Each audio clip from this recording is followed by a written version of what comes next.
12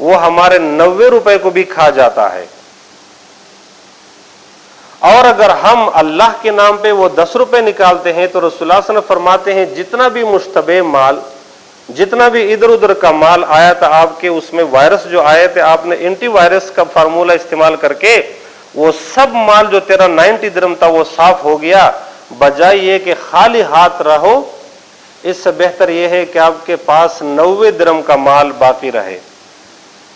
وہ 90 درہم ایسے ہوں گے، اس کی مثال میں آپ کو یہ سمجھا دوں کہ آپ کا کوئی مقدمہ نہیں ہوگا کہ کچہری میں خام خواب کا پیسہ خرچ ہوگا. آپ کے گھر میں کوئی ایسا بیمار نہیں ہوگا کہ ہر مہینے ہر ہفتے ڈاکٹر کے پاس جاؤ گے اور سینکڑوں روپے اس کا فیس اور دوائی کا خرچ کرو گے. آپ کے ساتھ کوئی بھی ایسا قصہ، ایسا واقعہ نہیں ہوگا کہ جہاں مفت میں آپ کا مال آپ کی جیب سے نکلے گا تو 90 درہم آپ کے سیو رہیں گے اور یہ مال میں اضافہ ہے. پھر یہ ہے کہ وہ 10 درہم جو آپ نے اللہ کے نام پہ دیے ہیں، اللہ فرماتے ہیں من جاء بالحسنۃ فلہ 10 امثالها، اور اللہ پاک 10 سے لے کر 700 گنا تک، کمثل حبۃ انبتت 7 سنابل فی کل سنبلۃ 100 حبۃ واللہ یضاعف لمن یشاء. اس 10 کے بدلے میں آپ کو 100 کم از کم یا 700 ملیں گے. تو 700 پلس 90 790 ہمارے ہو گئے. اضافہ یہ ہے، جبکہ جب ہم حرام کماتے ہیں، حرام فگر تو ہمارے ساتھ زیادہ آ جاتا ہے، لیکن نکلنے کے راستے اتنے بن جاتے ہیں کہ ہمیں کچھ سمجھ نہیں آتا. یا اللہ اس مہینے میں نے اتنا کمایا لیکن کہاں گیا، کس طرف گیا. حضور فرماتے ہیں پیسہ وہ ہے، مال وہ ہے جو آپ پہن لیتے ہیں، جو آپ کھا لیتے ہیں، یا آخرت میں آپ بیچ دیتے ہیں. مہینے میں حساب کرو کتنا کھایا، کتنا پہنا، آخرت میں کتنا بیچا. ان 3 کیٹیگریز کے علاوہ جو پیسہ آپ کے ہاتھ سے نکلا وہ آپ کا نہیں ہے، وہ آپ کا نہیں ہے، وہ آپ کا نقصان ہے. یہ نقصان کیوں آیا آپ کے پاس؟ بہت پیسہ کمایا، بلدیہ میں ڈرائیور ہے، گاڑی چلا رہا ہے، حرام کما رہا ہے، ایک اوورٹیک کرے گا 10,000 نقد دے گا، 3 مہینے کرایہ جو وصول کیا تھا نکل جائے گا. وہ شخص یہ کہتا ہے کہ اگر میرے پاس یہ پیسے نہ ہوتے تو آج یہ پیمنٹ میں کیسے کرتا. جبکہ اللہ فرماتے ہیں اگر تو حرام نہ کماتا تو اوورٹیک نہ کرتا. حرام کا پیسہ تیرے جیب سے، حرام کا پیسہ تھا نہیں تو نکلتا کیا؟ اگر یہ حرام تیرے پاس نہ ہوتا تجھے یہ نقصان نہ آتا اور تو یہ پیمنٹ نہ کرتا. اگر ہمارے پاس حلال کا پیسہ ہوتا ہے، حلال پیسے میں برکت ہے.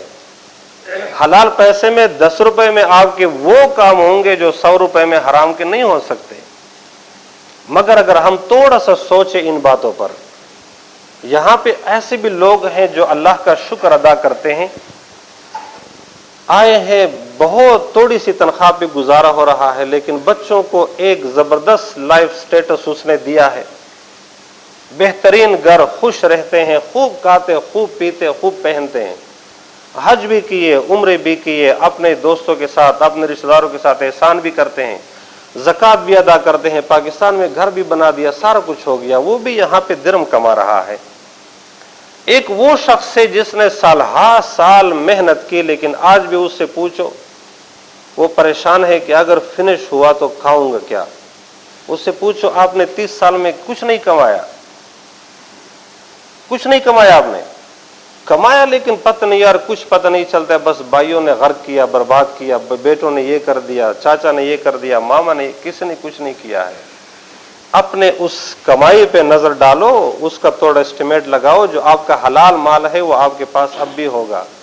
جو آپ کا حرام مال ہے کمایا تھا، آخرت خود برباد کیا. رسول اللہ صلی اللہ علیہ وسلم فرماتے سب سے بے وقوف انسان وہ ہے جو دوسرے کی دنیا آباد کرنے کے لیے اپنی آخرت کو برباد کر لیتا ہے.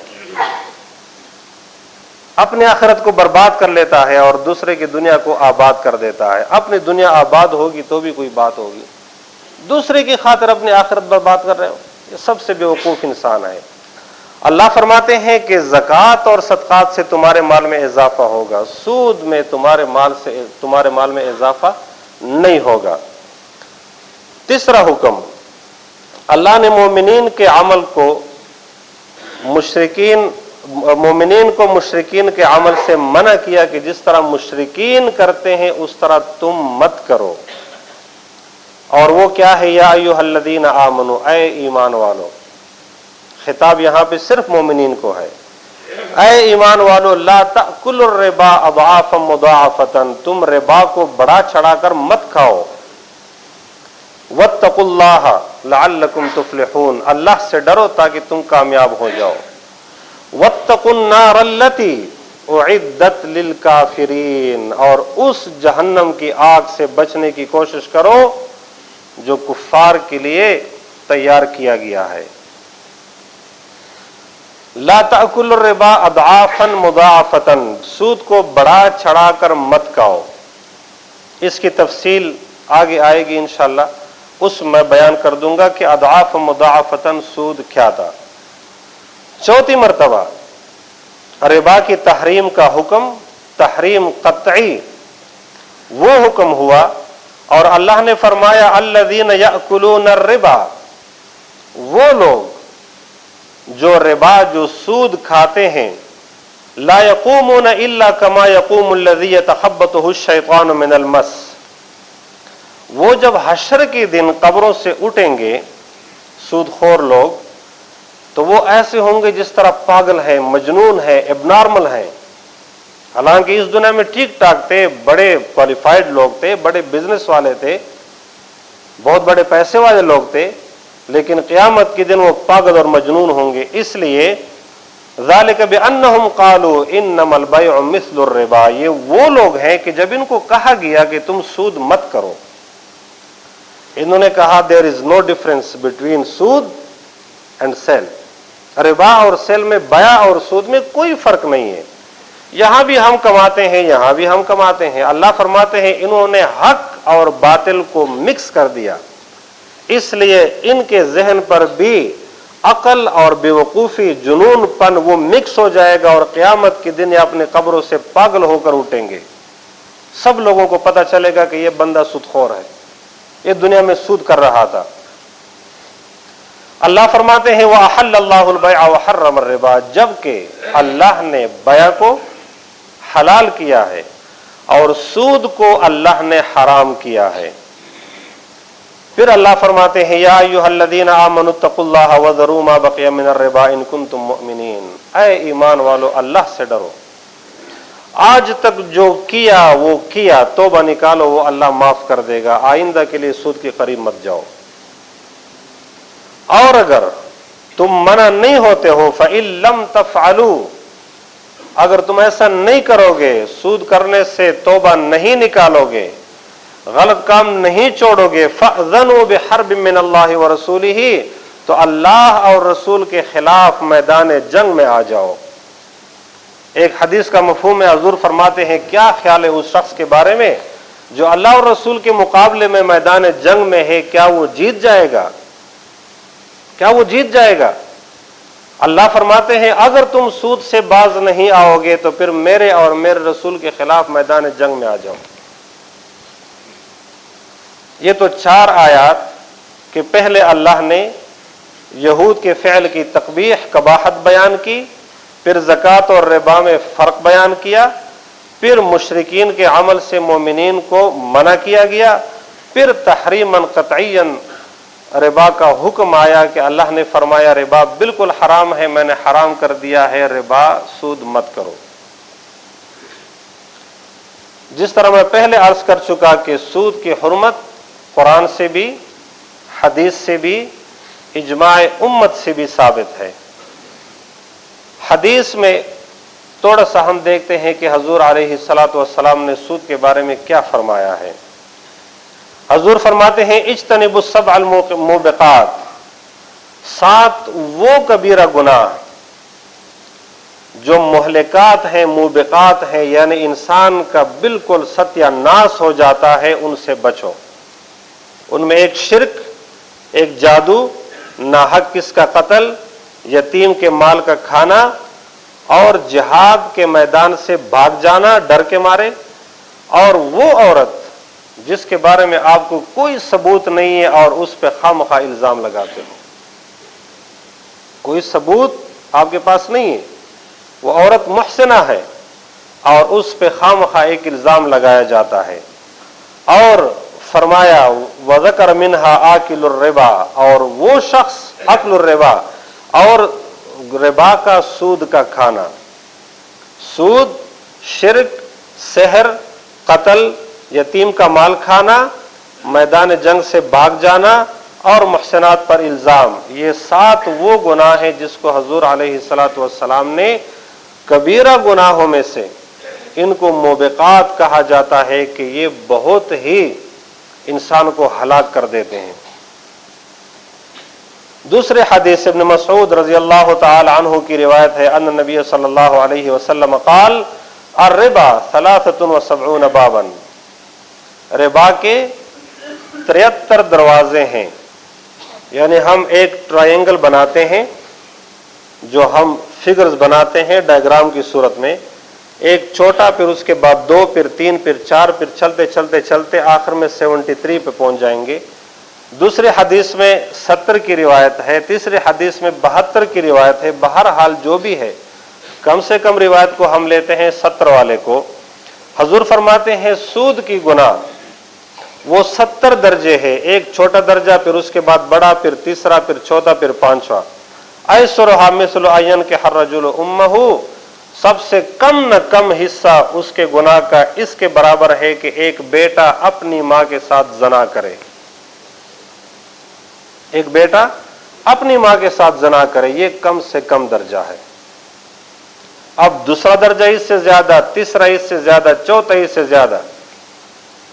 تیسرے حدیث میں رسول صلی اللہ علیہ وسلم فرماتے ہیں لعن رسول اللہ صلی اللہ علیہ وسلم آکل الربا، جو شخص سود کھاتا ہے اس پر رسول صلی اللہ علیہ وسلم نے لعنت کی ہے. جو سود پر پیسے دیتا ہے اس پر حضور نے لعنت کی ہے. وشاہدہ، جو اس میں گواہ بنتا ہے اس پر حضور نے لعنت کی ہے. وکاتبہ، جو اس کنٹریکٹ کو لکھتا ہے اس پر حضور نے لعنت کی ہے. وقال ہم فیہ سواء، لکھنے والا، گواہ بننے والا، دینے والا، لینے والا سب گناہ میں برابر ہیں، سب گناہ میں برابر ہیں. ایک دوسری روایت میں الآخذ والمعطی فیہ سواء، سود لینے والا اور دینے والا دونوں گناہ میں برابر ہیں. اور مولا علی قاری نے مرقات شرح مشکات میں لکھا ہے کہ دینے والے سے لینے والا زیادہ گنہگار ہے، اس لیے کہ دینے والا تو صرف دے دیتا ہے، لینے والا اگر نہ لیتا تو دینے والا کس کو دیتا. جس طرح غیبت سننے والا زیادہ گنہگار ہے اس شخص سے جو غیبت کر رہا ہے، جو غیبت کر رہا ہے اس سے زیادہ گنہگار وہ ہے جو غیبت سن رہا ہے. اگر سننے کے لیے سامعین نہیں ہے تو غیبت کرنے والا دیواروں سے تو نہیں بولے گا. اسی طرح سود لینے والا زیادہ گنہگار ہے دینے والے سے، کہ ایک تو اس نے سود لیا، اگر یہ نہ لیتا تو وہ سود کس کو دیتا. دوسری بات یہ ہے کہ سود لینے والا سود کو لے بھی رہا ہے اور سود کو خرچ بھی کر رہا ہے. سود کو لے بھی رہا ہے اور سود کو خرچ بھی کر رہا ہے. کیسٹ میرے سامنے ختم ہو گئی. سود لینے والا سود لے بھی رہا ہے اور سود خرچ بھی کر رہا ہے، اس لیے اس کو زیادہ گناہ ملے گا بنسبت دینے والے کی. اب اس میں یہاں پھر بات کرنا ضروری سمجھتا ہوں کہ آج کل لوگ ایک مجبوری بنا لیتے ہیں کہ جی میری تو مجبوری تھی، گھر نہیں تھا میں کیا کرتا. اس کا مطلب یہ ہے کہ کیا آپ جہنم میں اپنا گھر بنا رہے ہیں؟ بینک سے لون لے کر سود پہ اپنا گھر بنا رہے ہو، جہنم میں اپنا گھر بنا رہے ہو. اور کیا آج اگر آپ اس دنیا میں رہ رہے ہیں تو کہاں رہ رہے ہو؟ فٹ پاتھ پہ تو ہم نے کسی کو نہیں دے کر سویا ہوا، کسی نے اپنی بیوی بچوں کو فٹ پاتھ پہ لے کر نہیں سلایا ہے. بلکہ آپ کا گھر ہے. صرف وجہ ریزن یہ تھی کہ آپ کے برادری میں کسی اور نے بہت بڑا گھر بنایا ہے اور آپ کا گھر چھوٹا تھا, کچا تھا, اس لیے آپ مقابلہ کر رہے تھے, اور مقابلہ کرنے میں سود پہ پیسہ لے کر آپ اپنا گھر آباد کرنے کی کوشش کر رہے ہو. مسئلہ یہ ہے کہ خنزیر کا گوشت یہاں رکھا ہے اور دوسری طرف آپ کو حلال گوشت ملتا ہے سود پہ, خوراک ملتا ہے سود پہ. شریعت کا حکم ہے خنزیر کا گوشت کھاؤ, یہ آپ کے لیے حلال ہے, لیکن سود پر لے کر کھانا آپ کے لیے جائز نہیں. پھر گھر بنانا اور کسی فائدے کو حاصل کرنے کے لیے بینک سے لون لینا, کیا مطلب ہے اس کا؟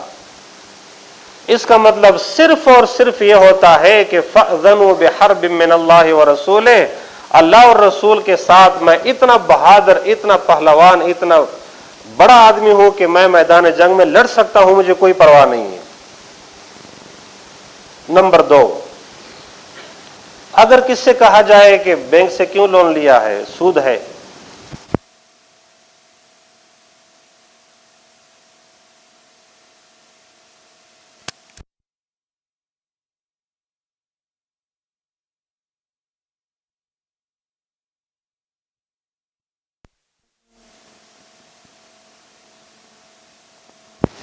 کس آیات میں؟ کسی طرح سے بھی نہیں. 1989 میں اور 1998 میں مصر کے 2 مفتیوں نے یہ فتویٰ دیا تھا کہ بینک سے لون لینے پر سود کا حکم نہیں ہو سکتا,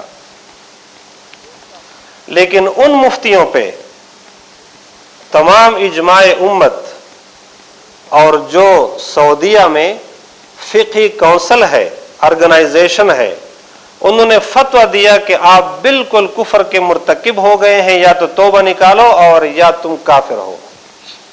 اور وہ کرائے کے مفتی تھے. کرائے کے مفتی جانتے ہو,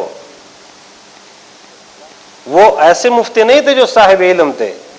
یا ہندوستان میں ایک صاحب نے بہت لمبا بیان لکھ کر, لیکن اس کے مقابلے میں اشرف علی تھانوی رحمۃ اللہ علیہ نے جو جواب دیا, اس نے اس بات کو ثابت کرنے کی کوشش کی کہ ہندوستان کے بینکوں میں جو سود ہو رہا ہے یہ مسلمانوں کے لیے جائز ہے, کوئی جائز نہیں ہے. وَقَدْ نُهُوا عَنْهُ, اللہ فرماتے ہیں میں نے ان سے پہلے امتوں کو بھی منع کیا تھا. مسئلہ یہ ہے جب کافر کے ساتھ سود کرنے کا معاملہ جائز نہیں ہے تو پھر مسلمان کا مسلمان کے ساتھ کیسے جائز ہو سکتا ہے؟ اور سود کے معاملے میں کوئی مجبوری بھی وہ قابل قبول نہیں ہے, کوئی ریزن نہیں ہے. زیادہ سے زیادہ بھوک سے آدمی مرے گا. جب سود پہ آپ کو کچھ مل سکتا ہے, آپ ایسے سوسائٹی میں ہیں تو وہاں آپ کو گھاس نہیں مل سکتا, آپ کو درختوں کے پتے نہیں مل سکتے, آپ کو مٹی نہیں مل سکتی, آپ کو وہاں پانی. ایک بندہ سود پہ پیسہ دے رہا ہے اور آپ بھوک سے مر رہے ہیں, یہ کون سی جگہ ہوگی؟ یہ صرف اپنے لیے وہ مفروضے, وہ خیالات, وہ تھیوریز جس کی کوئی ویلیو نہیں ہے, وہ لوگ اپنے لیے بناتے ہیں. بینک سے لون لینا یہ بھی سود ہے اور اس کیٹیگری میں آتا ہے. اور کنٹریکٹ لکھنے والا, اس پہ گواہ, اس پہ سائن کرنے والا, منظوری دینے والا, سب اس میں برابر کے شریک ہے. اجماع امت بھی اس بات پہ قائم ہے کہ سود حرام ہے, سود کی کوئی بھی جواز کی کوئی بھی صورت نہیں ہے. اب سوال یہ ہوتا ہے کہ اللہ فرماتے ہیں میں نے احل اللہ البیع وحرم الربا, ربا کو میں نے حرام کر دیا ہے اور ربا کی اتنی وعید اور اتنی سزا, اور بیع حلال ہے. فرق کیا ہے؟ ہمارے پاس 2 چیزیں ہیں, ایک کو کہا جاتا ہے معاملات اور دوسرے کو کہا جاتا ہے ربا. ربا میں جو بنیادی وجہ ہے حرمت کی وہ ظلم ہے اور کس کی مجبوری سے ناجائز فائدہ اٹھانا, 2 چیزیں. تیسرا چیز بغیر حق کے کس سے کوئی مال لینا, بغیر حق کے کسی کا مال لینا, یہ 3 چیزیں, یہ بنیادی چیزیں ہیں. اور بیع میں یہ ہوتا ہے کہ بیع میں بنیادی بات یہ ہے کہ دکاندار ایک چیز بیچے گا اس نیت سے کہ کوئی انسان، کوئی مسلمان ضرورت مند جس کو اس پیپر کی ضرورت ہوگی وہ آئے گا تو میں اس کو دے دوں گا۔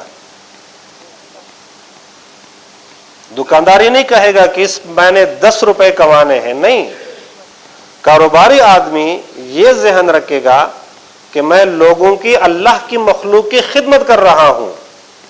یہ گروسری، یہ دکان، یہ مارکیٹ جو میں بنا رہا ہوں اس لیے کہ کوئی بھی ضرورت مند وہ دور نہ جائے بلکہ یہاں آئے اور میں فوراً اس کی ضرورت کی چیز دے دوں۔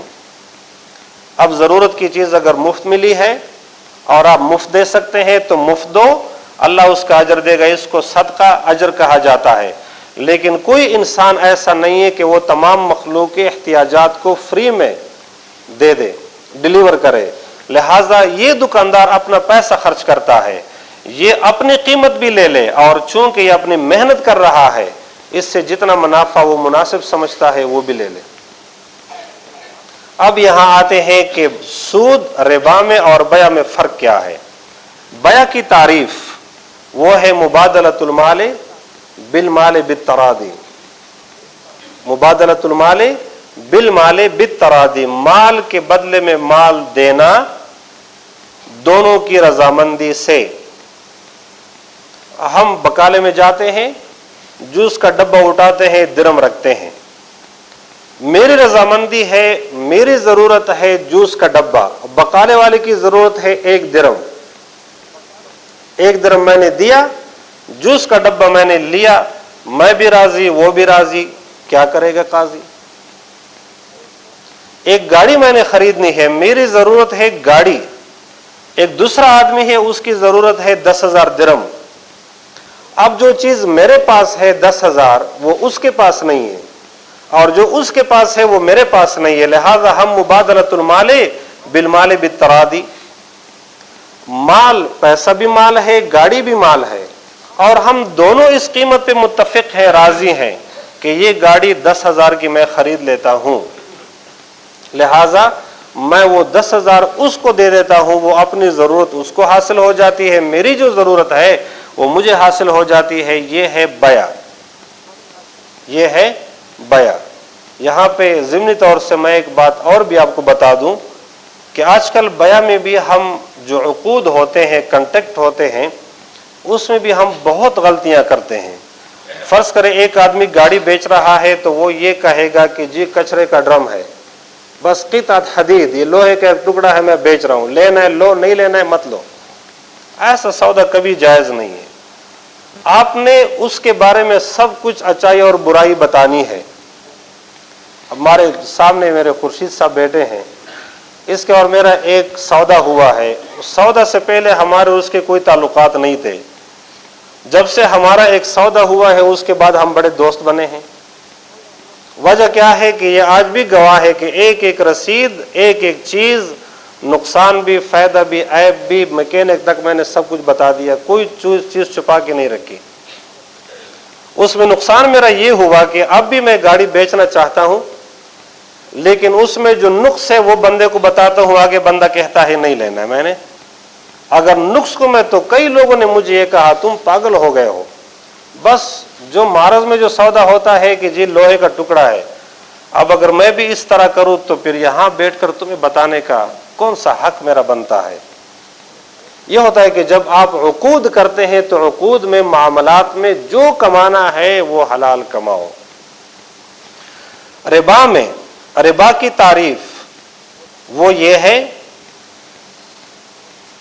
جو ہمارے امام ابو حنیفہ رحمہ اللہ کے مذہب کے مطابق، اور یہ بالکل اتھینٹک اور تمام مذاہب کا اسی پہ اتفاق ہے، جو بالکل بنیادی تعریف ہے، وہ ہے فضل مال بلا عوض فی معاوضۃ مال بمال۔ مال کے بدلے میں مال دیا جا رہا ہے، لیکن ایک فریق ایکسٹرا کچھ لے رہا ہے۔ مال کے بدلے میں مال تو لیا جا رہا ہے، لیکن ایک فریق وہ کچھ زیادہ لے رہا ہے، اضافہ لے رہا ہے، اور وہ اضافہ ایسا ہے کہ دوسرے کی مجبوری سے فائدہ لے رہا ہے، اور وہ دوسرا شخص مجبور ہے، وہ مجبور ہے، ورنہ وہ راضی نہیں ہے اس کے لیے. فضل مال بلا عوض، بدلے کے بغیر تمہیں ایک مال مل رہا ہے. فی معاوضت مال بمال، مال کے عوض میں مال دینا ہے لیکن کچھ آپ کو ایکسٹرا مل رہا ہے. مثلا پاکستان میں ایک بزنس ہوتا تھا کہ نئے نوٹ کسی کو ضرورت ہے تو 110 پرانے دے دو اور 100 نئے لے لو. اب 100 نئے نوٹ اور 100 پرانے نوٹ، یعنی نوٹ پرانا ہے یا نیا ہے، اس کی قیمت برابر ہے، اس کی قیمت برابر ہے. تو یہ 10 روپے جو ایکسٹرا مال کے بدلے میں وہ لے رہا ہے، کس چیز کا لے رہا ہے؟ یہ اس کا حق نہیں بنتا، یہ اس کا حق نہیں بنتا. یہاں پہ جب ہم تفصیل میں تھوڑے چلے جاتے ہیں تو ربا کی ہمارے پاس 2 قسمیں آ جاتی ہیں. ایک ربا النسیہ، جس کو ربا الجاہلیہ بھی کہا جاتا ہے، ربا القرآن بھی کہا جاتا ہے، اور ایک ہے ربا الفضل. ربا النسیہ صرف قرض میں ہوتا ہے، اور زمانہ جاہلیت قبل از اسلام صرف اسی کو ربا کہا جاتا تھا، اسی کو سود کہا جاتا تھا. اور وہ یہ ہے کہ ایک آدمی کس کو 100 روپے قرض دیتا ہے اور اس کے بعد معاہدہ یہ ہو جاتا ہے کہ مہینے کے بعد آپ مجھے 105 واپس کریں گے. 100 روپے قرض دیا، ایک مہینے کا وقت دیا، مہینے کے بعد 105 درہم واپس کرنے ہیں. 100 تو اس کا حق ہے اپنا جو کیش کی صورت میں اس نے دیا. آگے یہ 5 روپے وہ کس چیز کا لے رہا ہے؟ یہ 5 روپے اس ڈیوریشن کا، اس وقت کا لے رہا ہے جو 1 مہینے کا ٹائم ہے. اب کیا وقت مال ہے؟ وقت کو بیچا جا سکتا ہے؟ نہیں. وقت اللہ ہے، دہر زمانہ اللہ ہے، اللہ کو نہیں بیچا جا سکتا، اللہ کی قیمت نہیں لگائی جا سکتی. لہذا وہ 5 روپے ایکسٹرا آپ کیوں لے رہے ہیں؟ جس طرح بینک میں 7%، 10%، 12%، 2.5% ہم پیمنٹ کرتے ہیں، لون لیتے ہیں، اس سے ایکسٹرا ہم پیمنٹ کرتے ہیں. وہ پیمنٹ کس چیز کا ہوتا ہے؟ وہ اس وقت کے بدلے میں ہوتا ہے جو 1 سال کے ٹائم پہ ہم لون لیتے ہیں، 4 سال کے ٹائم پہ ہم قرض لیتے ہیں. اگر تو قرض میں کوئی بھی فائدہ اس کو دائن کو جو قرض دینے والا ہے ملتا ہے تو یہ بالکل حرام ہے، اس میں کوئی بھی اور کوئی صورت نہیں ہے. مثلا ایک آدمی نے کسی کو 1000 روپے قرض دیے، اب وہ مقروض غریب آدمی ہے، مجبور ہے. 1 ہفتے کے بعد یہ بندہ کہتا ہے اے ادھر آؤ، یہ میرے گھر کی صفائی کرو. نیت یہ ہے کہ چونکہ میں نے احسان کیا ہے اس کے ساتھ، 1000 قرض دیا ہے، لہذا نوکری تو کرے نا، کام تو کرے. 1000 تو سال کے بعد ملیں گے، تنخواہ لے گا پھر 1000 واپس کرے گا. اگلے دن پھر کہتا ہے میری گاڑی دھو لو. اب وہ غریب مجبور ہے، وہ سوچتا ہے اگر انکار کروں تو پھر تو یہ 1000 روپے مانگے گا. اس مقروض سے جس کے ذمہ آپ کا قرض ہے، جو بھی فائدہ آپ کو ملے گا وہ حرام ہے. یہاں تک کہ اگر اس سے پہلے آپ اور اس کے درمیان میں ہدیہ لینے دینے کا رواج تھا تو جب وہ آپ کا مقروض بن جاتا ہے تو اس دوران اس کا ہدیہ بھی قبول مت کرو، ہدیہ بھی قبول مت کرو. امام اعظم رحمت اللہ علیہ دوپہر کی گرمی میں ایک دیوار کے سائے میں بیٹھ گئے. اچانک اس کو پتہ چلا کہ یہ تو فلاں کا گھر ہے، فوراً اٹھ کے دھوپ میں بیٹھ گئے. کسی نے کہا حضرت کیا ہوا؟ اس نے کہا یہ بندہ میرا مقروض ہے، ایسا نہ ہو کہ اس کے دیوار کے سائے سے مجھے یہ فائدہ سود میں نہ ملے، اس لیے کل قرض جر نفعا فہو حرام. ہر وہ قرض، ہر وہ لون جس کے بدلے میں آپ کو کچھ بھی فائدہ مل رہا ہے وہ حرام ہے. اب یہاں پہ ایک سوال آپ کے ذہن میں آئے گا کہ ہم گاڑی خریدتے ہیں، اس کی اصل جو قیمت ہے وہ تو 10,000 ہے، جب ہم 1 سال کے پیمنٹ پہ یا انسٹالمنٹ پہ خریدتے ہیں تو ہمیں 15,000 کی مل جاتی ہے.